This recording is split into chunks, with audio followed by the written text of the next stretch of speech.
जय हिंद प्यारे बच्चों। तो चलिए स्टार्ट करते हैं एक और नया टॉपिक जिसका नाम है सामान्य कार्बनिक रसायन यानी कि जीओसी। अगर आप नीट की तैयारी कर रहे हैं तो कम से कम एक या दो प्रश्न डायरेक्ट इस टॉपिक से जरूर पूछे जाएंगे, गारंटी है इस बात की। अगर आप जेडबलई मेंस की तैयारी कर रहे हैं तो उसमें भी इससे प्रश्न पूछे जाते हैं, और साथ ही साथ अगर आप ऑर्गेनिक केमिस्ट्री को अच्छे डिटेल में प्रॉपर तरीके से समझना चाहते हैं, अभिक्रियाओं की क्रिया विधि वगैरह आप समझना चाहते हैं, और भी बेटा छोटी छोटी चीजों की जानकारी चाहते हैं, तो आपको सामान्य कार्बनिक रसायन यानी कि जीओसी आना बहुत जरूरी है। अगर आपको सामान्य कार्बनिक रसायन नहीं आएगा तो पक्का मानिए आपको केवल अभिक्रिया रटने के अलावा कुछ और दूसरा उपाय नहीं होगा। लेकिन एक बार आप अच्छे से सामान्य कार्बनिक रसायन को समझ लेते हैं तो बेटा फिर ये ऑर्गेनिक केमिस्ट्री आपके लिए बहुत आसान हो जाएगी। तो चलिए बिना समय गवाए हम लोग स्टार्ट करते हैं अपने टॉपिक को, जिसका नाम है बच्चों सामान्य कार्बनिक रसायन यानी कि जनरल ऑर्गेनिक केमिस्ट्री। इसमें हम क्या क्या पढ़ेंगे पहले तो मैं आपको यह बताता हूं। तो यहां पर हम मुख्यतः तीन मेन टॉपिक डिस्कस करेंगे। पहले इलेक्ट्रॉन विस्थापन प्रभाव, यानी ऑर्गेनिक केमिस्ट्री में कुछ प्रभाव होते हैं जिनमें इलेक्ट्रॉन का विस्थापन होता है, उन्हें हम देखेंगे। फिर दूसरे नंबर में हम देखेंगे अम्लीय तथा क्षारीयता की तुलना, और फिर तीसरे नंबर में इसमें हम चलाव्यवता की बात करेंगे। ये तीन टॉपिक, ऐसा बेटा बोलने में तीन टॉपिक है लेकिन ये इतने डिटेल में जाएंगे हम इसके कि आपको कम से कम 10-12 क्लास तो इसकी कवर करनी ही पड़ेगी। तो चलिए देखते हैं। यहां पर सबसे पहले जो सामान्य कार्बनिक रसायन है इसको हम स्टार्ट कर रहे हैं बेटा किससे? इलेक्ट्रॉन विस्थापन प्रभाव से। इलेक्ट्रॉन का विस्थापन होता है, कैसे होता है, कब होता है, और कौन कौन से प्रभाव इसके अंदर हमें पढ़ने होंगे, इसकी हम बात करने जा रहे हैं। इलेक्ट्रॉन विस्थापन प्रभाव। तो यहां पर बेटा इलेक्ट्रॉन विस्थापन प्रभाव जो होते हैं तीन होते हैं। पहला होता है आपका प्रेरणिक प्रभाव। क्या होगा बच्चों? प्रेरणिक प्रभाव, या इसे हम अंग्रेजी में बोलते हैं इंडक्टिव इफेक्ट। क्या बोलेंगे बेटा? इंडक्टिव इफेक्ट, या प्यार से इसे हम आई इफेक्ट या आई प्रभाव भी कहते हैं। दूसरा होता है आपका अनुनादी प्रभाव, या अनुनाद प्रभाव भी आप कह सकते हैं, है ना? अनुनादी प्रभाव, इसे बच्चों हम अंग्रेजी में कहते हैं रेजोनेंस। रेजोनेंस या रेजोनेंस इफेक्ट। रेजोनेंस अनुनादी प्रभाव से जुड़ा हुआ एक और प्रभाव होता है जिसे हम कहते हैं बच्चों मेसोमेरिक प्रभाव। और मेसोमेरिक प्रभाव को अंग्रेजी में भी मेसोमेरिक इफेक्ट कहते हैं, इसीलिए इसको सिंपल हम एम प्रभाव या बेटा इफेक्ट भी लिख सकते हैं। और लास्ट हम इसमें जो प्रभाव होगा जो पढ़ना है हमें वो है क्या? अति संयुग्मन। अति संयुग्मन, इसे अंग्रेजी में कहा जाता है हाइपर कॉन्जुगेशन। अंग्रेजी में क्या कहेंगे बच्चों? इसे हम हाइपर कॉन्जुगेशन। तो एक एक करके सारे इफेक्ट अपन देखेंगे, सारे प्रभाव समझेंगे, बहुत डिटेल में बात करेंगे बेटा अपन। इन चार प्रभावों को अगर आपने अच्छे से समझ लिया तो फिर ऑर्गेनिक केमिस्ट्री की तकलीफ आपकी काफी हद तक कम हो जाएगी। सबसे पहले मैं हेडिंग डालूंगा अपना पहला प्रभाव, जिसे हम कहते हैं बच्चों क्या? प्रेरणिक प्रभाव। प्रेरणिक प्रभाव, या इसे अंग्रेजी में कहा जाता है क्या? Inductive effect. इंडक्टिव इफेक्ट, या बच्चों इसे प्यार से हम आई इफेक्ट कहते हैं। आई इफेक्ट या आई प्रभाव, क्या बोलते हैं हम इसे? आई इफेक्ट या बच्चों आई प्रभाव। तो चलिए देखते हैं क्या होता है आपका प्रेरणिक प्रभाव, इसकी बात हम यहां करने जा रहे हैं। तो सबसे पहले उदाहरण के लिए मान लीजिए मैंने लिया यहां पर एक अणु लिया CH3 CH2 और बेटा Cl। यहां पर जो बंध है, कई बार बच्चे ऐसा सोचते हैं कि जैसे मान लीजिए ये जो सहसंयोजी बंध है किस किस के बीच में है बेटा? कार्बन और हाइड्रोजन के बीच में नहीं है बच्चों, ये कार्बन कार्बन के बीच में। और ये जो बंध है कार्बन और क्लोरीन के बीच में। H तो बेटा साइड में होते, केवल अपन उसको क्या करते हैं? संघनित सूत्र लिखने के लिए इस तरह से लिख देते हैं। मतलब एक्चुअल में ये जो यौगिक है ऐसा रहता है CH3 CH2 और फिर Cl। तो देखिए जो भी सहसंयोजी बंध है, यहां पर कार्बन कार्बन के बीच में है एक सहसंयोजी बंध ये वाला, और बच्चों ये कार्बन और क्लोरीन के, बाकी के सहसंयोजी बंध कार्बन और हाइड्रोजन परमाणुओं के बीच में है। ठीक है, इतनी बात आपको समझ में आती। तो अब होता क्या है, यहां पर जो क्लोरीन है बेटा, इसकी ऋण विद्युतता बहुत ज्यादा है, ये है उच्च ऋण विद्युती। कैसा है बच्चों ये? उच्च ऋण विद्युती। जबकि इसकी तुलना में जो कार्बन परमाणु इससे जुड़ा हुआ है, ये है कैसा बच्चों? निम्न ऋण विद्युती। निम्न ऋण विद्युती। आई होप आपको बेटा ऋण विद्युतता पता होगी। अगर नहीं पता है तो एक बार आप 11वीं के अध्याय नंबर 3 के लेक्चर को देख लीजिए, वहां पर पूरी डिटेल में हमने इसे समझा है। ऋण विद्युतता शॉर्ट में अगर देखें तो क्या है बेटा? साझे के इलेक्ट्रॉन को खींचने की ताकत, बस सिंपल। तो यहां पर क्लोरीन उच्च ऋण विद्युती है, इसका तात्पर्य क्या है कि क्लोरीन की साझे के इलेक्ट्रॉन को आकर्षित करने की क्षमता अधिक है, यानी कि ये जो साझे के इलेक्ट्रॉन है इनको क्लोरीन अधिक मात्रा में अपनी तरफ खींच लेगा। जबकि कार्बन जो है उसकी ऋण विद्युतता कम है, मतलब बेटा ये अपनी तरफ आकर्षित नहीं कर पाएगा। तो क्योंकि क्लोरीन की ऋण विद्युतता अधिक है, इसलिए क्लोरीन इन साझे के इलेक्ट्रॉन को अपनी तरफ खींचेगा। और जब ये क्लोरीन साझे के इलेक्ट्रॉन को अपनी तरफ खींचेगा तो इसमें आंशिक ऋण आवेश आएगा, थोड़ा सा ऋण आवेश। अब यह आवेश थोड़ा सा क्यों आया? देखिए, अगर कोई परमाणु पूरा पूरा एक इलेक्ट्रॉन ग्रहण कर ले तो उसमें एक ऋण आवेश आ जाता है, और कोई परमाणु एक इलेक्ट्रॉन दान दे दे, त्याग दे, तो उसमें पूरा एक धनावेश आ जाता है। लेकिन Cl यहां पर पूर्णतः इलेक्ट्रॉन ग्रहण नहीं कर रहा, केवल अपनी ओर आकर्षित कर रहा है, थोड़ा सा आकर्षित कर रहा है, थोड़ा सा ग्रहण कर रहा है, मतलब कि आवेश भी थोड़ा सा आएगा, ये आंशिक ऋण आवेश आ जाएगा। ठीक है, अब जब इस क्लोरीन में आंशिक ऋण आवेश आएगा बेटा, तो कार्बन में आंशिक धन आवेश आ जाएगा। क्या आ जाएगा? कार्बन में आंशिक धनावेश। और इस तरह से जो आवेश है धीरे धीरे कार्बन की पूरी श्रृंखला में फैलेगा। कैसे? चलिए देखते हैं। होगा क्या बेटा, यहां पर ये जो धन आवेश है, ये साझे के इलेक्ट्रॉन है, इलेक्ट्रॉन में ऋण आवेश होता है, ये धन आवेश इन इलेक्ट्रॉन को अपनी ओर खींचेगा। जब ये धन आवेश अपनी ओर खींचेगा तो क्या होगा बच्चों? यहां पर भी इस कार्बन में भी थोड़ा सा धन आवेश आ जाएगा, और इस तरह से पूरी श्रृंखला में आवेश क्या हो जाएगा बेटा? ध्रुवीकरण हो जाएगा आवेश का, यानी कि इलेक्ट्रॉन किसी एक ओर इकट्ठे हो जाएंगे। इसी प्रभाव को बच्चों हम कहते हैं क्या? प्रेरणिक प्रभाव। चलिए एक आध उदाहरण और समझते हैं। और जैसे कि मेरे पास है CH3 CH2 CH2, थोड़ी सी बेटा ज्यादा कार्बन वाली श्रृंखला से समझाऊंगा मैं कि हम आगे की बातें भी समझ सकें। यहां पर OH है। अब ऑक्सीजन और कार्बन, याद करो बेटा, ऑक्सीजन और कार्बन में से कौन उच्च ऋण विद्युती है? ऑक्सीजन। ऑक्सीजन तो सारे तत्वों में दूसरे नंबर में आता है। सबसे ज्यादा ऋण विद्युती है सारे तत्वों में फ्लोरीन, फिर है ऑक्सीजन, फिर है नाइट्रोजन, FON। नाइट्रोजन और क्लोरीन में बेटा लगभग बराबर होती है इनकी ऋण विद्युतता। तो ऑक्सीजन है यहां पर उच्च ऋण विद्युती। ऑक्सीजन कैसा है बच्चों? यहां पर उच्च ऋण विद्युती। जबकि कार्बन है यहां पर निम्न ऋण विद्युती। इससे क्या होगा? निम्न मतलब बेटा कम ऋण विद्युती है। इससे क्या होगा? इससे जो उच्च ऋण विद्युती परमाणु है वह साझे के इलेक्ट्रॉन को अपनी ओर आकर्षित करेगा, यानी कि ये OH का जो ऑक्सीजन है ये बेटा अपने तरफ आकर्षित करेगा साझे के इलेक्ट्रॉन को। और जब ये आकर्षित करेगा तो इसमें चिन्ह सा थोड़ा सा ऋण आवेश आ जाएगा, आंशिक। ये जो चिन्ह बना रहा हूं बेटा मैं डेल्टा का, ये आंशिक ऋण आवेश को दिखा रहा है, आंशिक आवेश को। यहां पर जब इसमें आएगा आंशिक ऋण तो बच्चों यहां पर आ जाएगा आंशिक धन आवेश। आ रही बात समझ में? अब जब इसमें आ गया आंशिक धन आवेश तो ये क्या करेगा बच्चों? ये खींचेगा साझे के इलेक्ट्रॉन को अपनी तरफ। क्यों?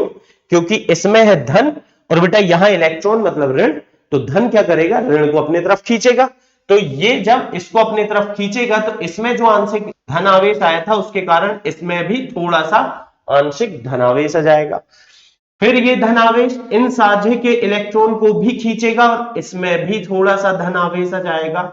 और बच्चों ये भी खींचेगा। इस तरह से पूरी श्रृंखला में धन आवेश फैल जाएगा। यानी हम बोल सकते हैं कि इस अणु में जो इलेक्ट्रॉन है वो सारे के सारे O की तरफ इकट्ठे हो गए हैं, आंशिक रूप से इकट्ठे हो गए हैं ना, पूर्ण रूप से नहीं बेटा, आंशिक रूप से कहां इकट्ठे हो गए, ऑक्सीजन की तरफ, जबकि कार्बन की तरफ इलेक्ट्रॉन की क्या है, कमी। इलेक्ट्रॉन का किसी एक ओर इकट्ठा हो जाना क्या कहलाएगा बच्चों, इलेक्ट्रॉन का ध्रुवीकरण। किसी भी चीज का एक तरफ इकट्ठा हो जाना क्या कहलाता है, उसका ध्रुवीकरण। मतलब यहां इलेक्ट्रॉन का ध्रुवीकरण हो रहा है, इलेक्ट्रॉन सारे के सारे उच्च ऋण विद्युतीय परमाणु की ओर इकट्ठे हो जाते हैं और वहां पर आंशिक ऋणावेश आ जाता है। जबकि बच्चों जो इलेक्ट्रॉन की कमी जिस हिस्से में होती उसमें आंशिक धन आवेश आ जाता है और धनावेश पूर्ण रूप से पूरी श्रृंखला में फैल जाता है। इसी प्रभाव को हम क्या कहते हैं मेरे बच्चों, प्रेरणिक प्रभाव। तो चलिए पहले हम लिखते हैं इसकी परिभाषा कि प्रेरणिक प्रभाव होता क्या है, फिर बहुत सारी बातें करना है अपन को इसके बारे में। तो सबसे पहला कि ये इलेक्ट्रॉन का विस्थापन हो रहा है। कैसा विस्थापन है बेटा, आंशिक विस्थापन, ठीक है ना। तो किसी अणु में एक ही ओर इलेक्ट्रॉन का आंशिक विस्थापन बोल दो बेटा, या चाहो तो ध्रुवीकरण बोल दो, ठीक है। आंशिक क्यों लिख रहे हैं, क्योंकि इलेक्ट्रॉन पूर्ण रूप से नहीं गया, थोड़ा सा गया बेटा, है ना। आंशिक ध्रुवीकरण क्या कहलाता है, प्रेरणिक प्रभाव कहलाता है। प्रेरणिक प्रभाव कहलाता है। तो ये ध्यान रखने वाली बात है कि प्रेरणिक प्रभाव की परिभाषा तो बेटा केवल आपको बोर्ड परीक्षा के लिए काम पड़ेगी। नीट वगैरह में या जेडबलई मेंस में आपको परिभाषा कभी नहीं पूछेगा, वो तो बेटा इससे जो लॉजिक निकल के आएंगे, जो रिजल्ट निकल के आएंगे, उनकी बात करेगा। अच्छा, दूसरी बात कि इसमें देखिए आप ध्यान से कि ये प्रभाव पूरी श्रृंखला में काम कर रहा है, ठीक है। अब ये बताइए कि ऑक्सीजन जिस कार्बन से जुड़ा था, डायरेक्ट वाला कार्बन जो था ऑक्सीजन से जो जुड़ा था, उसमें ज्यादा धनावेश आएगा या बेटा इस दूर वाले कार्बन में आएगा। देखिए हो क्या रहा है, ये ऑक्सीजन है बेटा नेगेटिव, समझ जाओ ये बहुत बड़ा विलन है, गुंडा है। अब ये जो गुंडा है बेटा, ये हफ्ता वसूली कर रहा है, किससे, इन सब बेचारे सीधे साधे लोगों से। ये गुंडा नहीं है बेटा, ये सीधे साधे लोग हैं, इनसे ये जो डॉन है उच्च ऋण विद्युती वाला, ये क्या कर रहा है, हफ्ता वसूली कर रहा है। तो इसने क्या किया, डायरेक्ट ये तो जुड़ा है इससे, मतलब ऑक्सीजन जो है यानी कि उच्च ऋण विद्युतीय परमाणु जो है, वो तो बेटा इस कार्बन से डायरेक्ट वसूली करेगा, यानी कि इलेक्ट्रॉन अपनी तरफ खींचेगा। ये क्या करेगा, ये भैया थोड़ा बहुत यहां से मदद मांगेगा, ये इससे मदद मांगेगा, ये इससे मदद मांगेगा। लेकिन बच्चों अगर आप देखना चाहो तो ये बात आप समझ सकते हो कि उच्च ऋण विद्युतीय परमाणु डायरेक्ट जिस कार्बन में जुड़ा है उसमें प्रेरणिक प्रभाव सबसे अधिक होगा, यानी कि उसमें जो धन आवेश है आंशिक, वो सबसे ज्यादा होगा। जैसे जैसे दूरी बढ़ेगी तो ये आवेश क्या होते जाएगा बच्चों, घटता चला जाएगा, ठीक है ना। जैसे मैंने बताया आपको, ये है विलन, ये जिससे डायरेक्ट वसूली कर रहा है बेचारा, उसको तो ये मार डालेगा, लेकिन ये दूर है बेटा, इनको तो डायरेक्ट अटैक वो कर नहीं पा रहा है, तो इसलिए ये क्या करेंगे, ये अपने आप को सुरक्षित महसूस करेंगे, फिर भी थोड़े बहुत डर के कारण थोड़े बहुत इलेक्ट्रॉन उसकी तरफ दान कर देंगे। तो इस तरह से हम समझ सकते हैं कि ये जो प्रभाव है ये बेटा दूरी पर निर्भर करता है। ध्यान रखना, प्रेरणिक प्रभाव दूरी पर निर्भर करता है। कैसे निर्भर करता है बच्चों, जैसे जैसे उच्च ऋण विद्युतीय परमाणु से दूरी बढ़ने पर यह प्रभाव कम होते चला जाता है। उच्च ऋण विद्युतीय परमाणु से दूरी बढ़ने पर यह प्रभाव कम होता है या दुर्बल होते जाता है, लिख सकते हैं बेटा, कम होता है। अब इसका क्या मतलब हुआ, इसका एक और मतलब ये भी बोल सकते हैं कि जो कार्बन डायरेक्ट ऋण विद्युती से जुड़ा है उसमें आंशिक आवेश अधिक होगा, जबकि जैसे जैसे कार्बन दूर होते जा रहे हैं ऋण विद्युती से, उनमें आंशिक आवेश क्या होते जाएगा बेटा, कम। ध्यान रखना, ये छोटे छोटे जो पॉइंट मैं बता रहा हूं इनको प्रॉपर नोट करो आप, कि असली सवाल जो आते हैं ना उनको करने में ये हमारी मदद करेंगे, इनके बिना हम बड़े सवाल नहीं कर सकते हैं। ठीक है, तो दूरी पर निर्भर करता है, इसका मतलब क्या है बेटा, पहले कार्बन में जो आंशिक आवेश आएगा वो कैसा होगा बच्चों, पहले कार्बन का आंशिक आवेश होगा सबसे अधिक, जबकि जैसे जैसे कार्बन की दूरी ऋण विद्युतीय परमाणु से बढ़ रही है वैसे वैसे ये आवेश होता जाएगा कैसा, कम। यानी कि पहले कार्बन का जो डेल्टा वन आवेश है ये सबसे अधिक है, फिर बच्चों 2 वाला थोड़ा कम है, 3 वाला थोड़ा और कम है, और आखिरी के कार्बन में सबसे कम धन आवेश यहां पर होगा। ठीक है, तो ये अपने को पता होना चाहिए। दो बातें यहां पर मैंने अभी आपको बताया कि प्रेरणिक प्रभाव में होता क्या है, प्रेरणिक प्रभाव में अणु के किसी एक ही ओर इलेक्ट्रॉनों का आंशिक ध्रुवीकरण हो जाता है, जिससे उच्च ऋण विद्युतीय परमाणु में आंशिक ऋण आवेश और बेटा कार्बन की श्रृंखला में आंशिक धनावेश आ जाता है।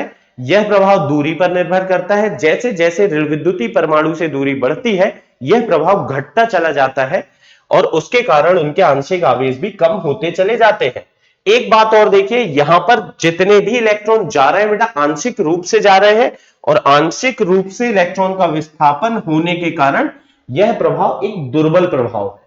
ठीक है ना, तो ध्यान रखना बेटा, इलेक्ट्रॉन के आंशिक विस्थापन के कारण, आंशिक विस्थापन के कारण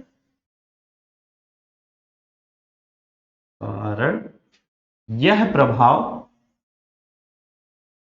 कैसा होता है, दुर्बल होता है। मतलब कि ये कोई बहुत ज्यादा प्रबल प्रभाव नहीं है, इससे ज्यादा प्रबल प्रभाव बेटा अनुनादी प्रभाव है, मेसोमेरिक प्रभाव है, अति संयुग्मन है, ये एक दुर्बल प्रभाव है। ठीक है, दुर्बल प्रभाव होता है। हाँ दुर्बल तो है बेटा, लेकिन ये स्थायी प्रभाव है। मतलब बेटा ऐसा नहीं है कि जब अणु अभिक्रिया करने जाएगा तब ये लगेगा, नहीं नहीं, अभिक्रिया करे ना करे ये प्रभाव भले बेटा दुर्बल है लेकिन लगेगा तो हमेशा। यानी कि हम बोल सकते हैं कि यह एक स्थायी प्रभाव है, यह एक स्थायी प्रभाव है। अच्छा, इसमें जितने भी बंध है बेटा वो सारे के सारे एकल बंध यानी कि सिग्मा बंध है।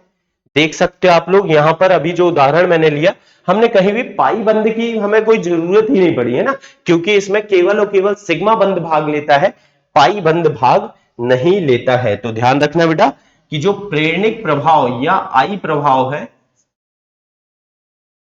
में केवल कौन सा बेटा, केवल सिग्मा बंध भाग लेते हैं, सिग्मा बंध भाग लेते हैं। ठीक है, सिग्मा बंध भाग लेते हैं यानी पाई बंध भाग नहीं लेते हैं इसमें, है ना।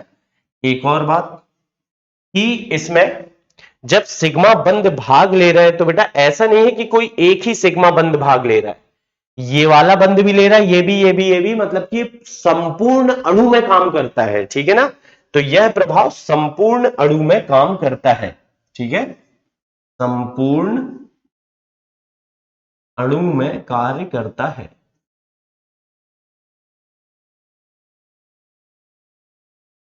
तो ये कुछ बातें थी प्रेरणिक प्रभाव की जो बेटा आपको बहुत अच्छे से पता होनी चाहिए, तभी आप अच्छे सवाल कर पाएंगे। सवालों पे तो अभी हम आएंगे आगे चल करके, लेकिन अभी तो हम बेस क्रिएट कर रहे हैं बिल्कुल जीरो से बेटा, मैं आपको बता रहा हूं। आई होप इतना आपको समझ में आ गया होगा। अब हम यहां पर बात कर रहे हैं कि जो प्रेरणिक प्रभाव है इसके प्रकार कितने होते हैं, यानी कि जो आई प्रभाव है बेटा, प्रेरणिक प्रभाव या आई प्रभाव बोलो बात एक ही होगी। तो जो प्रेरणिक प्रभाव या आई प्रभाव होता है ये बच्चों दो प्रकार के होते हैं, एक होता है धन आई प्रभाव और दूसरा होता है बच्चों क्या, माइनस आई यानी कि ऋण आई प्रभाव। एक होगा आपका प्लस आई प्रभाव, धन आई प्रभाव, दूसरा होगा बच्चों माइनस आई प्रभाव या ऋण आई प्रभाव। ठीक है, ये दो प्रकार के होते हैं। कैसे, थोड़ा सा मैं आइडिया देता हूं आपको।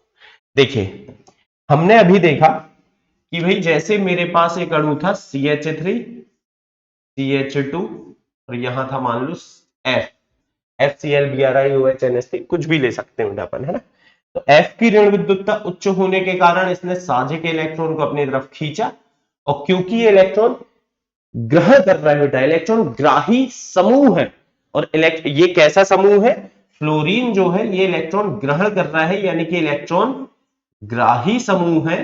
तो इलेक्ट्रॉन ग्राही समूह के प्रभाव को क्या बोलेंगे बेटा, हम इसे ही बोलेंगे माइनस आई प्रभाव। देखो माइनस प्रभाव मतलब ग्रहण करने वाला प्रभाव, और प्लस मतलब देने वाला। यहां पर क्योंकि ये इलेक्ट्रॉन ग्रहण कर रहा है, इसीलिए कौन सा प्रभाव है बेटा, माइनस आई प्रभाव। तो हम बोल सकते हैं कि किसी इलेक्ट्रॉन ग्राही समूह के प्रेरणिक प्रभाव को क्या कहते हैं बच्चों, माइनस आई प्रभाव कहते हैं। एक बार फिर से सुने, किसी इलेक्ट्रॉन ग्राही समूह के प्रभाव को, ऐसा कोई भी समूह जो इलेक्ट्रॉन ग्रहण करना चाहता है उसको क्या बोलते हैं बेटा हम, इलेक्ट्रॉन ग्राही समूह के प्रभाव को माइनस आई प्रभाव यानी कि ऋण आई प्रभाव। अब जो इलेक्ट्रॉन ग्राही समूह है इसकी एक खासियत होती है कि ये बेटा हमेशा कार्बन की अपेक्षा अधिक ऋण विद्युती होना चाहिए। कार्बन से अधिक ऋण विद्युती होते हैं ऐसे समूह, ठीक है। इनमें जो परमाणु उपस्थित है बेटा उसकी ऋण विद्युतता कार्बन से अधिक होती है। जबकि अगर मैं इसके प्रभाव को देखूं, देखो हुआ क्या, फ्लोरीन ने इलेक्ट्रॉन अपनी तरफ खींचा, इसने विचारण दिया और इसने भी तो दिया। मतलब हुआ क्या, देखो फ्लोरीन ने इलेक्ट्रॉन इस कार्बन से खींचा, इस कार्बन ने इससे खींचा, तो ऐसे बेटा कार्बन की संपूर्ण श्रृंखला में ये प्रभाव काम करेगा। इसमें आया आंशिक धन और इसमें भी आया बेटा थोड़ा सा आंशिक धन, मतलब कि ये दोनों कार्बन परमाणु, या बेटा हम बोले जितने भी कार्बन परमाणु रहते इस श्रृंखला में, सारे के सारे इलेक्ट्रॉन देते बेटा, यानी कि इलेक्ट्रॉन दाता समूह है ये। क्या है ये, इलेक्ट्रॉन दाता समूह। और बच्चों इलेक्ट्रॉन दाता समूह के प्रभाव को ही हम क्या कहते हैं, प्लस आई प्रभाव। तो प्लस आई प्रभाव किसको कहेंगे, वे समूह जो इलेक्ट्रॉन दाता समूह होते हैं उनके प्रेरणिक प्रभाव को प्लस आई प्रभाव कहते हैं, और इन समूहों को बेटा प्लस आई समूह कहते हैं, ठीक है। इनको बोलेंगे माइनस आई समूह, और ये हो गया आपका प्लस आई समूह। इनकी ऋण विद्युतता सामान्यतः कम होती है। ये कैसे होते हैं बेटा, निम्न ऋण विद्युती होते हैं। तो बड़े आसानी से हम समझ सकते हैं कि प्लस आई क्या होगा, इलेक्ट्रॉन दाता समूह के प्रभाव को क्या बोलेंगे, प्लस आई प्रभाव, और इन समूहों को बोलेंगे प्लस आई समूह। इलेक्ट्रॉन ग्राही समूह के प्रभाव को बोलेंगे माइनस आई प्रभाव, और बेटा इन समूहों को बोलेंगे माइनस आई समूह, ठीक है। इस तरीके से अपन प्रेरणिक प्रभाव को दो वर्गों में बांट सकते हैं। तो अब बेटा इनकी तुलना भी तो करना पड़ सकता है कि हर बार प्रेरणिक प्रभाव एक साथ थोड़ी लगेगा। मान के चलो कोई अलग अलग परमाणु है, F है, Cl है, Br है, I है, मान लो इनका प्रेरणिक प्रभाव क्या सबका एक सा होगा, क्या सब बराबर ताकत से खींच पाएंगे, बिल्कुल नहीं बेटा। जैसे मान के चलो डॉन है बेटा, मान लो बहुत सारे एक शहर में, मुंबई में बेटा बहुत सारे डॉन लोग, अब उनमें क्या है, एक डॉन जो थोड़ा बेचारा हल्का डॉन है, मतलब आप समझ जाओ कि वो इलेक्ट्रॉन ग्रहण तो कर रहा है, मतलब कि वसूली तो कर रहा है, लेकिन बहुत ज्यादा नहीं कर पा रहा है। और कोई है बेटा जो बड़ा खतरनाक है, उससे लोग डर के मारे अपने आप पैसे दे रहे हैं, मतलब कि वो फटाफट वसूली कर रहा है। तो यानी कि हर एक का प्रेरणिक प्रभाव अलग अलग होता है, इसकी हमें तुलना करना आना चाहिए। तो देखो बेटा सामान्यतः तो हम प्रेरणिक प्रभाव की तुलना अगर माइनस आई समूह है तो एक ही बात पर कर सकते हैं कि किसकी ऋण विद्युतता कितनी है। ऋण विद्युतता जितनी ज्यादा होगी, ऋण विद्युतता जितनी ज्यादा होगी, हम बड़े आराम से बोल देंगे कि वहां पर प्रेरणिक प्रभाव उतना प्रबल होगा, माइनस आई प्रभाव उतना प्रबल होगा। तो चलिए इस तरह का एक प्रश्न है बेटा, उसके द्वारा हम अपनी बात को समझते हैं। प्रश्न है आपके सामने, निम्न समूहों के माइनस आई प्रभाव की तुलना करो, ठीक है। यहां पर पहला ये है FCl BrI, ठीक है। तो इसमें बच्चों हमें यह पता होना चाहिए माइनस आई प्रभाव मतलब इलेक्ट्रॉन ग्राही कौन ज्यादा ग्रहण करेगा, जिसकी ऋण विद्युतता ज्यादा होगी। यानी बेटा इसके लिए पहले तो मैं एक बात याद रख सकता हूं कि जो माइनस आई प्रभाव है, माइनस आई इफेक्ट है, ये समानुपाती होता है बेटा। समानुपाती का चिन्ह मतलब इसको बढ़ाने से वो बढ़ रहा है, पर एकदम ऐसा नहीं कि एकदम लॉजिक वाला चिन्ह पे चल जाए। आप सिंपल इस तरीके से याद रख सकते हैं, किस पर निर्भर करेगा बच्चों, ये ऋण विद्युतता पर। यानी कि ऋण विद्युतता जितनी अधिक होगी, ऋण विद्युतता जितनी अधिक होगी माइनस आई प्रभाव भी उतना अधिक होगा। ऋण विद्युतता जितनी अधिक होगी बच्चों, माइनस आई प्रभाव क्या होगा, उतना अधिक होगा। ये आप लोग ध्यान रखें। माइनस आई प्रभाव कभी भी तुलना करना है तो आप बेटा सबसे पहला ऋण विद्युतता पर ध्यान दें। ऋण विद्युतता जिसकी ज्यादा होगी उसका माइनस आई प्रभाव उतना तगड़ा होगा। जैसे बच्चों इसमें तुलना करना है तो हम जानते हैं एफ जो है, फ्लोरीन जो है सबसे ज्यादा ऋण विद्युती है, तो इसका माइनस आई प्रभाव सबसे प्रबल होगा। फिर बेटा Cl का होगा और फिर आई का लास्ट में, है ना। तो ये हो जाएगा क्रम इनके माइनस आई प्रभाव का। क्योंकि फ्लोरीन सबसे उच्च ऋण विद्युती है इसलिए इसका माइनस आई प्रभाव सबसे ज्यादा है। आयोडीन की ऋण विद्युतता चारों में सबसे कम है इसलिए माइनस आई प्रभाव इसका सबसे कम है। चलिए अब इसमें देखते हैं O और S। यहां पर H तो दोनों में एक सा बेटा उसका कोई काम भी नहीं है। O और S दोनों में उच्च ऋण विद्युती कौन है? आई होप आपको पता होगा कि ऑक्सीजन और सल्फर में तो सर ऑक्सीजन अधिक ऋण विद्युती है इसीलिए इसका माइनस आई प्रभाव कैसा होगा बेटा, ज्यादा होगा। फिर NH2 और PH2, ये देखो N और P, N और P में उच्च ऋण विद्युती कौन है? तो भाई साहब N उच्च ऋण विद्युती है इसीलिए उत्तर ये होगा। इस तरीके के देखिए ऐसे, अब मैं ये नहीं बोलूंगा कि ऐसे ही प्रश्न आएंगे, प्रश्नों की तो बेटा यहाँ रेंज नहीं है, मतलब अलग अलग वैरायटी के ढेर सारे प्रश्न बनते हैं। वो तो जब आप पूरी सीरीज को कवर करोगे तभी आपको पता चल पाएगा कि कैसे कैसे, लेकिन इस टाइप के प्रश्न भी अगर पूछे जाए तो पता होना चाहिए। साथ ही साथ आपको अभिक्रिया में लॉजिक लगाते समय भी ये काम पड़ेंगे। अब जैसे बेटा NH3+ और NH2, इनमें अंतर क्या है? ये NH2 जो है बेटा ये उदासीन है, इसमें कोई आवेश नहीं है। इसमें बेटा धनावेश है। धनावेश मतलब इलेक्ट्रॉन की कमी, धनावेश मतलब इलेक्ट्रॉन की कमी, मतलब बेचारा ज्यादा भूखा है बेटा। ज्यादा भूखा है तो ज्यादा ताकत से खींचेगा अपने तरफ, और क्योंकि ये ज्यादा ताकत से खींचेगा इसीलिए धन आवेश वाले का प्लस आई प्रभाव अधिक होगा। ऐसे ही देखिए यहां पर ऑक्सीजन ऑक्सीजन दोनों बेटा जो परमाणु है दोनों का एक सा है। अब यहां पर देखो ये धन आवेश है और इसमें कोई आवेश नहीं है, तो धन आवेश क्या करेगा? तो सर धनावेश के कारण तो इलेक्ट्रॉन में कमी आ जाएगी, और जैसे ही मेरे बच्चों इलेक्ट्रॉन में कमी आएगी तो हम समझ जाएंगे कि ये और अधिक ज्यादा भूखा है, तो ये ज्यादा ताकत से अपने तरफ खींचेगा इलेक्ट्रॉन को, तो इसीलिए इसकी ऋण विद्युतता अधिक होगी। चलिए अब यहां देखते हैं। यहां पर देखिए बेटा N N बराबर है, कोई अंतर नहीं है। द्विबंध के साथ एक ऑक्सीजन जुड़ा है, यहां भी ऑक्सीजन जुड़ा है। हाँ, लेकिन अंतर यह है कि इसमें एक एक्स्ट्रा ऑक्सीजन है, और ऑक्सीजन तो बेटा ऋण विद्युती इसका स्वभाव होता है ग्रहण करने का, तो इन दोनों में देखो इसमें ऑक्सीजन ज्यादा है, मतलब ऋण विद्युती परमाणुओं की संख्या ज्यादा है, इसीलिए ये कैसा होगा, अधिक प्रबल माइनस आई प्रभाव दिखाएगा। अब इन तीनों में F, OH और NH2, अब इन तीनों में तुलना करना है बेटा। तो आपको पता होगा कि भैया F तो सबसे ज्यादा ऋण विद्युती, फिर O, फिर N, है ना। तो ये हम तुलना बड़े आराम से कर सकते हैं।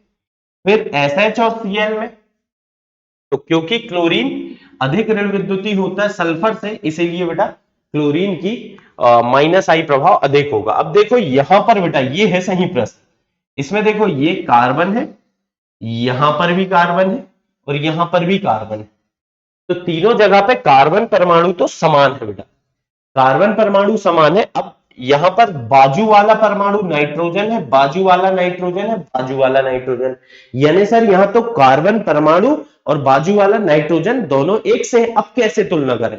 तो बेटा यहां के लिए एक बहुत खास तरीका आपको मैं बता रहा हूं। इन तीनों में क्या है, इसमें ट्रिपल बॉन्ड यानी त्रिबंध है कार्बन के, इसमें डबल बॉन्ड है और इसमें सिंगल बॉन्ड। अगर कार्बन एकल बंध से जुड़ा है बच्चों तो इसका मतलब है कि ये sp3 कार्बन है। अगर कार्बन द्विबंध से जुड़ा है मतलब ये sp2 है, और बेटा अगर त्रिबंध से जुड़ा है मतलब sp है। अब sp कार्बन होगा तो इसमें s प्रभाव मतलब बेटा प्रतिशत s व्यवहार, परसेंटेज s कैरेक्टर उच्च होगा। हम क्या बोल रहे हैं बेटा, प्रतिशत s व्यवहार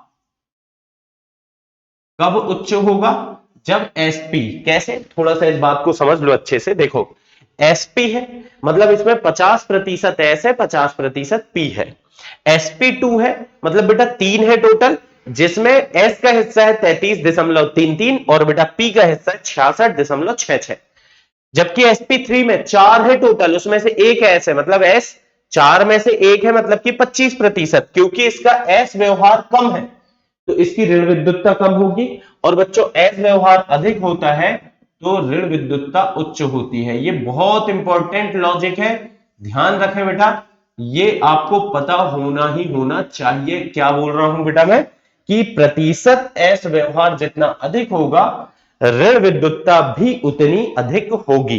प्रतिशत एस व्यवहार जितना अधिक होगा ऋण विद्युतता अधिक होगी, और बेटा ऋण विद्युतता अधिक है मतलब ग्रहण करने की क्षमता अधिक है। इसके बेस पर हम बड़े आराम से उत्तर बोल सकते हैं कि सर sp वाला जो कार्बन है ये सबसे अधिक ऋण विद्युती है, और इसका माइनस आई प्रभाव सबसे प्रबल होगा, और फिर सबसे कम होगा sp3 वाला, क्योंकि इसका एस व्यवहार कम है, यानी कि निम्न ऋण विद्युती है। ठीक है, चलिए आगे बढ़ते हैं बेटा। फिर इसमें देखिए ये है सी, ये है सी बेटा, द्विबंध के साथ हो, द्विबंध के साथ हो, अंतर क्या है H और Cl में कौन ज्यादा ऋण विद्युती है। देखो C और O तो बराबर है, इनको तुलना मत करो आप किसकी तुलना करो H और Cl की, तो Cl अधिक ऋण विद्युती है बेटा, तो इसीलिए उत्तर होगा ये वाला। ठीक है, यहां पर देखो सल्फर है, बिल्कुल सर सल्फर है, ऑक्सीजन है, यहां भी ऑक्सीजन है, OH है, यहां भी OH है, लेकिन सर इसमें एक ऑक्सीजन एक्स्ट्रा है। हाँ बेटा, तो एक ऋण विद्युती परमाणु अधिक है, इसका मतलब कि इसका माइनस आई प्रभाव उच्च होगा। अब ये है बेटा बहुत अच्छा, ये कई बार पूछा भी गया है, कई बार मतलब अलग अलग एग्जाम में, NF3 और NH3 इनमें से किसका क्या बेटा माइनस आई प्रभाव उच्च होगा। देखो NF3 NF इस तरह से है 3F, और बेटा NH3 में N यहां पर है 3H। ठीक है, तो अब होगा क्या, F की ऋण विद्युतता बहुत ज्यादा है बेटा H की तुलना में। देखो यहां पर जो पहला परमाणु नाइट्रोजन वो तो दोनों में बराबर, अब मैं तुलना किसकी करूं F और H की, तो F बेटा आप जानते हो उच्च ऋण विद्युती है, इसीलिए इसका माइनस आई प्रभाव अधिक प्रबल होगा। फिर बेटा ये वाला देखें CF3 CCl3 CBr3 और CI3, तो बड़े आराम से आप बता सकते हो सर ये क्रम मिलेगा। क्यों, देखो बेटा सी तो सब में बराबर है, बस आपको ऋण विद्युतता देखनी है, फ्लोरीन की अधिक होती है, और इसके बेस पर हम अपना उत्तर बड़े आराम से दे सकते हैं। अब इसको देखते हैं बेटा, देखिए ये है NH3 प्लस NH3, और इसमें लगा है बच्चों क्या प्लस, फिर है NR3 प्लस। अब होता क्या है, R जो है एल्किल समूह है बेटा, और एल्किल समूह प्लस आई प्रभाव शो करता है। हमेशा ध्यान रखना एल्किल समूह का कौन सा प्रभाव होता है, प्लस आई, तो ये वाला एल्किल समूह प्लस आई करेगा, ये भी प्लस आई और ये भी प्लस आई। एल्किल समूह मतलब क्या, कार्बन की श्रृंखला, कार्बन की श्रृंखला हमेशा इलेक्ट्रॉन देगी, तो क्योंकि इलेक्ट्रॉन दे रहे हैं तो इसीलिए क्या होगा बेटा, यहां पर देखिए आप, ये इसको इलेक्ट्रॉन देंगे तो नाइट्रोजन का तो पेट भर जाएगा, नाइट्रोजन में इलेक्ट्रॉन की जो कमी है वो थोड़ी सी कम रहेगी। इसमें तो बेटा ये H इलेक्ट्रॉन नहीं दे रहे, तो इसमें ज्यादा है भूख इसकी, तो होना क्या चाहिए था कि जो NH3 प्लस है इसकी क्या बेटा माइनस आई प्रभाव ज्यादा होना था, NR3 प्लस से होना चाहिए था। मतलब आप समझ गए होंगे बेटा कि यहां पर आता है एक अपवाद, अपवाद ये है कि इसमें NR3 प्लस भले ही उसमें इलेक्ट्रॉन ज्यादा है, लेकिन बेटा अधिक माइनस आई प्रभाव दिखाता है।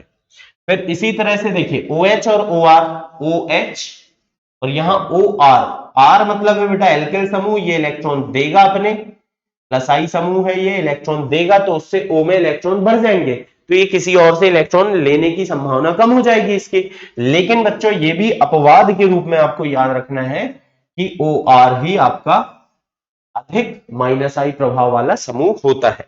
ठीक है, तो ये हमने देखे बेटा माइनस आई प्रभाव। अब देखना चाहते हैं हम प्लस आई प्रभाव के बारे में बात करेंगे, अच्छे प्रश्न भी करेंगे। पहले मैं एक बार आपको फिर से बताता हूं कि ये प्लस आई प्रभाव था क्या। जैसे बेटा मान के चलो ये जो है इसमें जो कार्बन की श्रृंखला है ये इलेक्ट्रॉन दे रही है क्लोरीन को, क्लोरीन में आंशिक ऋण आ रहा है, और यहां पर बच्चों इनमें आ रहा है क्या आंशिक धनावेश। ठीक है, तो ये दाने देने वाला जो समूह है, दानी समूह जो है, ये है बेटा आपका क्या प्लस आई समूह। तो आपको जब भी प्लस आई प्रभाव की तुलना करनी हो ना, आप क्या करोगे बेटा, आप देखोगे कि कौन कितनी आसानी से दे पा रहा है। जितनी आसानी से कोई भी समूह इलेक्ट्रॉन देगा उसका प्लस आई प्रभाव उतना अधिक प्रबल होगा। अब बेटा देखो कितनी आसानी से देगा, ये कैसे पता चलेगा? तो आप तो एक पहली बात ये याद रखो, कार्बन की जो श्रृंखला है, कार्बन हमेशा इलेक्ट्रॉन देगा, यानी कि ये हमेशा प्लस आई प्रभाव दिखाएगा। लगभग बेटा ऑर्गेनिक केमिस्ट्री 99.9% केस में कार्बन हमेशा प्लस आई प्रभाव देगा।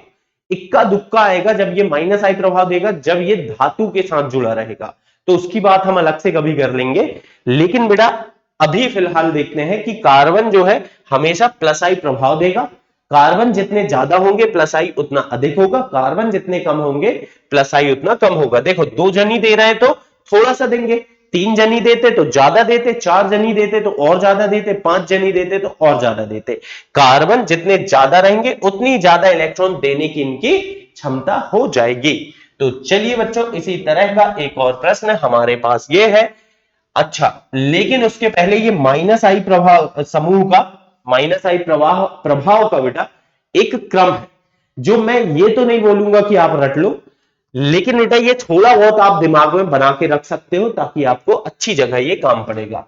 NF3+ जो है इसका माइनस आई प्रभाव सबसे तगड़ा है बेटा, और फिर इस तरह से माइनस आई प्रभाव लगातार धीरे धीरे क्या होते जा रहा है, घटता चला जा रहा है।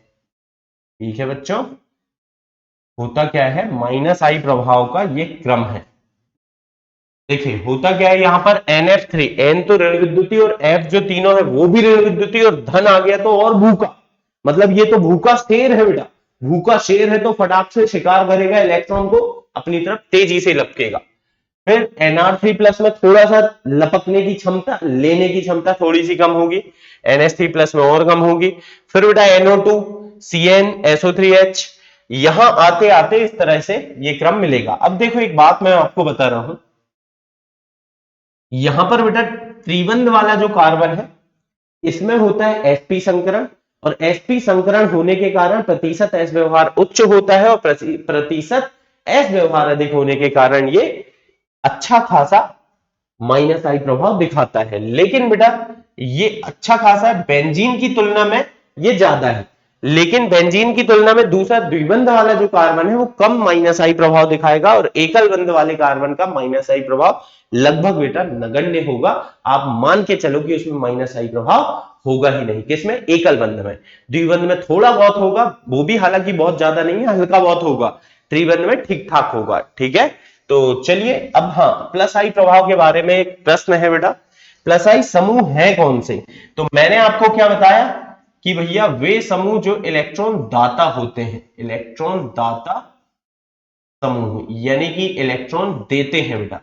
जैसे मैंने बताया कि आप उदाहरण के तौर पर तो याद कर लो कि जो कार्बन की श्रृंखला है वो हमेशा प्लस आई होगी। कार्बन की जो श्रृंखला है बेटा ये तो हमेशा होगी क्या? प्लस आई। अब इसको हम ऐसे समझ सकते हैं कि मान के चलो सर CH3 है, CH3 CH2 है। देखिए यहां पर इस तरह से कार्बन बढ़ते जा रहे हैं, तो बताइए प्लस आई बढ़ना चाहिए कि घटना चाहिए? बोलो बोलो बोलो बेटा। देखिए यहां एक ही कार्बन है, यहां 2 कार्बन है, 3 कार्बन है। एक जनी देगा तो थोड़ा सा देगा, 2 जनी देंगे तो थोड़ा ज्यादा देंगे, 3 जनी देंगे तो थोड़ा और ज्यादा देंगे। यानी कि जैसे जैसे कार्बन बढ़ रहे हैं वैसे वैसे बेटा क्या हो रहा है, देने की क्षमता भी बढ़ रही है। अब एक बात सुनो, इससे यह भी पता चलता है कि जो प्लस आई प्रभाव है ये बढ़ता है कब बेटा? जैसे जैसे कार्बन परमाणुओं की संख्या बढ़ती है। तो यानी प्लस आई प्रभाव समानुपाती होता है कार्बन परमाणुओं की संख्या के।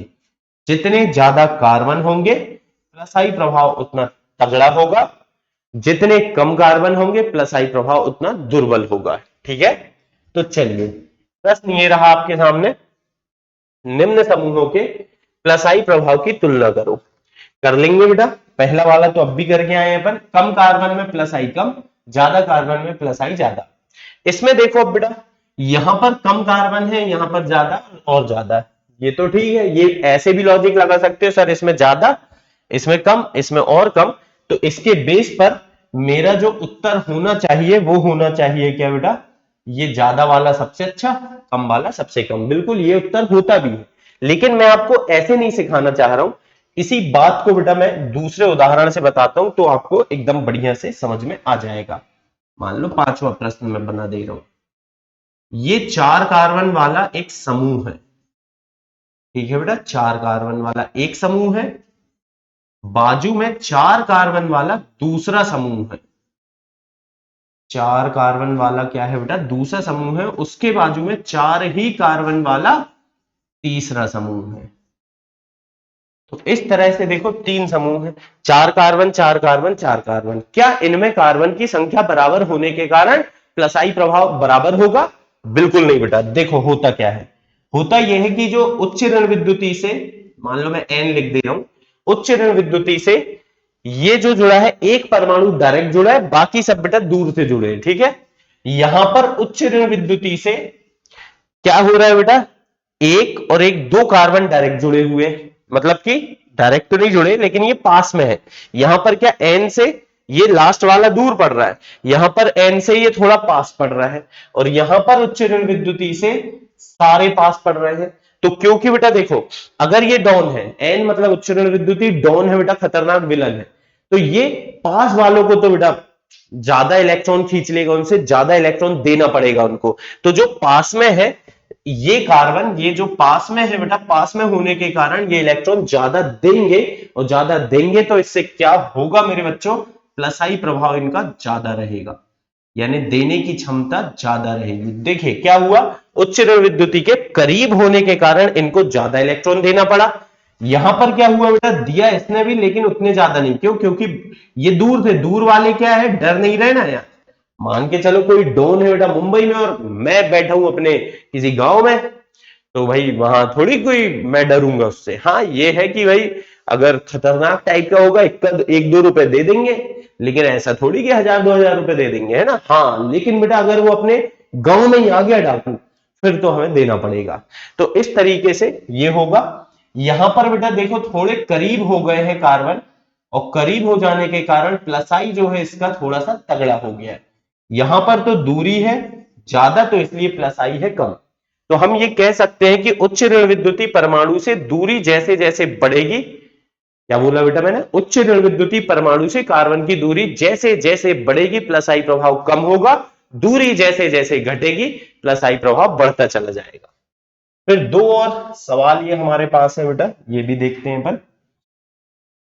O minus, NH minus, CH2 minus और COO माइनस, सब में माइनस है बेटा। माइनस मतलब इलेक्ट्रॉन खा के बैठे हैं सारे, इलेक्ट्रॉन बहुत ज्यादा है इनके पास, देना चाहते हैं, देना सारे चाहते हैं, लेकिन बेटा होता क्या है, कोई बड़े आसानी से देगा और कोई बड़े मुश्किल से देगा। जैसे देखो यहां पर बेटा ऑक्सीजन है, ऑक्सीजन में ऋण आवेश है, मतलब ऑक्सीजन में ढेर सारे इलेक्ट्रॉन है, ये देना चाह रहा है, लेकिन बेटा ऋण विद्युती होने के कारण इसका स्वभाव ही नहीं है भाई साहब देने का। एक सेठ जी थे, सेठ जी थे, उनने बेटा क्या करे, पूरे जीवन एक एक रुपए जोड़ जोड़ के करोड़ों रुपए की प्रॉपर्टी बनाए। अब भाई वो मरने लगे, अंतिम समय आ गया, तो लोगों ने बोले कि सेठ जी आपने पूरे जीवन में करोड़ों रुपए तो जोड़ लिए हो, लेकिन अब आप थोड़ा बहुत दान दे दो। अब आप सोचिए क्या ये सेठ जी बड़े आसानी से अपनी सारी संपत्ति दान में दे पाएंगे? बिल्कुल नहीं बेटा। क्यों? क्योंकि भले ही संपत्ति करोड़ों रुपए की, लेकिन देने का स्वभाव नहीं है, देने की आदत नहीं है, तो बेचारा कहां से दे देगा वो। तो वैसे ही बेटा ऑक्सीजन में इलेक्ट्रॉन कितने ही हो, लेकिन क्योंकि उच्च ऋण विद्युती इसका स्वभाव लेने का है, देने का नहीं है, तो आसानी से ये इलेक्ट्रॉन दान नहीं कर पाएगा, ऐसे समझो आप। या दूसरा तरीका एक और है कि भाई साहब उच्च ऋण विद्युती में ऋण आवेश स्थायी होता है, ऋण में ऋण स्थायी होता है, धन में धन स्थायी होता है। यानी कि उच्च ऋण विद्युती में ऋणावेश स्थायी है, कम ऋण विद्युती में ऋणावेश अस्थायी है। अस्थायी है तो क्या करेगा, फटाक से दे देगा। तो देखिए इनमें उत्तर अगर हम देखें तो ये आएगा आपका सबसे पहले नंबर में। क्यों? कार्बन सर निम्न ऋण विद्युती है, उच्च ऋण विद्युती नहीं है, तो बेटा कम ऋण विद्युती में या धन विद्युती में ऋण आवेश अच्छा नहीं माना जाता, अशुभ होता है बेटा, मतलब कि ये स्थायी नहीं रहेगा। और क्योंकि सर ये स्थायी नहीं रहेगा, फटाक से अपने इलेक्ट्रॉन दे देगा। या ऐसा समझो कार्बन उच्च ऋण विद्युती नहीं है सर, ये तो धन विद्युती, थोड़ा बहुत धन है, मतलब देने का स्वभाव है, तो दे ही देगा। हाँ लेकिन ऑक्सीजन तो सर वही सेठ जी हैं, है ढेर इलेक्ट्रॉन, लेकिन दे नहीं पाएंगे क्योंकि स्वभाव नहीं है उनका, है ना। दूसरे नंबर में ये आएगा, ठीक है। अब यहां पर देखो बेटा, यहां पर डायरेक्ट इस ऑक्सीजन को देना है और यहां पर देना कार्बन को, भले ही उसके साथ पड़ोसी जो जुड़े हैं उनसे भी ये दे देगा, लेकिन देना यहां डायरेक्ट ऑक्सीजन को, यहां कार्बन को। कार्बन फिर भी देने का स्वभाव रखता है बेटा, ऑक्सीजन डायरेक्ट देने का स्वभाव नहीं रखता है, इसीलिए कार्बन 3 नंबर में और ये आएगा मेरे बच्चों 4 नंबर में, ठीक है। यानी कुल मिला के एक ऋण विद्युतीय परमाणु प्लस आई प्रभाव बहुत कम देता है, क्यों? क्योंकि उसका देने का स्वभाव ही नहीं है बेटा। और एक धन विद्युतीय परमाणु अच्छा खासा प्लस आई देता है, क्यों? क्योंकि उसका स्वभाव ही देने का है। धन विद्युतीय मतलब देने वाला, ऋण विद्युतीय मतलब लेने वाला। अब ये बेटा CH3 CD3 CT3, यहां पर मैं आपको बता दूं H मतलब क्या है, प्रोटियम हाइड्रोजन। D मतलब ये भी हाइड्रोजन है, लेकिन बच्चों ये ड्यूटेरियम है। आपने पढ़ा होगा कि हाइड्रोजन के 3 समस्थानिक होते हैं। थोड़ा सा यहाँ साइड में लेके आता हूं मैं आपको। हाइड्रोजन के 3 रूप होते हैं बेटा, 3 समस्थानिक होते हैं। एक होता है 1 1, एक होता है 1 2 और एक होता है 1 3। मतलब इन तीनों के परमाणु क्रमांक तो समान होते हैं, लेकिन परमाणु भार अलग अलग होते हैं। 1 वाले को बेटा सामान्यतः अपन हाइड्रोजन बोलते हैं, या इसे हम प्रोटियम भी बोलते हैं, P लिख सकते हैं या H लिख सकते हैं। 2 वाले को बोलते हैं ड्यूटेरियम, यानी कि डी लिखते हैं इसे हम। और 3 वाले को बोलते हैं ट्रिटियम, यानी कि इसे लिखते हैं बेटा टी। अब इसमें क्या है, याद रखने वाली बात है बेटा, काम पड़ेगी आगे चल के सवालों में, कि जो CT3 है इसकी बंध लंबाई बहुत कम होती है। और बेटा बंध लंबाई कम होने के कारण इसकी जो प्लस आई क्षमता है वो कैसी होगी, ज्यादा होगी। मतलब ये इलेक्ट्रॉन को ज्यादा ताकत से खींचेगा। वैसे भी बेटा ऐसे समझो आप, इसमें क्या होगा, CH3 जो है इसमें जो बंध लंबाई है अधिक है। याद रखना बेटा, ये भी पूछा जा सकता है, पता चल रहा है अपन ने जो पढ़े वो नहीं पूछा, और जो ऐसे ही बेटा बोल के निकल लिए वो पूछ लिया है ना। तो बंध लंबाई का जो क्रम है बेटा वो आप लोग याद कर लेना। CH3 की बंध लंबाई सबसे अधिक होती है, फिर CD3 की, और सबसे कम होती है सर CT3 की। तो इसके आधार पर CT3 का जो प्लस आई प्रभाव है वो बहुत तगड़ा होगा बेटा, फिर होगा CD3 का, और लास्ट में होगा क्या, CH3 का। इस तरीके से आप लोग इस बात को याद रख सकते हैं, ये बहुत इंपॉर्टेंट है बेटा। इसके प्रश्न अगर आ जाए तो तभी बनेंगे जब आपको ये क्रम याद है। क्या, CT3 ट्रिटियम वाले का प्लस आई प्रभाव सबसे ज्यादा है, फिर CD3, और सबसे कम है CH3। तो इस तरह से बेटा ये प्लस आई प्रभाव, माइनस आई प्रभाव, प्रेरणिक प्रभाव क्या होता है, ये सारी बातें हमने कर ली है। अब अगले लेक्चर में मैं आपको सिखाऊंगा कि ये प्लस आई प्रभाव हम पढ़ क्यों रहे हैं, मतलब इसका उपयोग क्या है, ठीक है। तो मिलेंगे बच्चों हम नेक्स्ट लेक्चर में, तब तक आप इसे अच्छे से पढ़ लीजिए, रिवाइज करिए और अपना ध्यान रखिए, और बेटा पढ़ाई को बिल्कुल बहुत अच्छे से बनाए रखिए।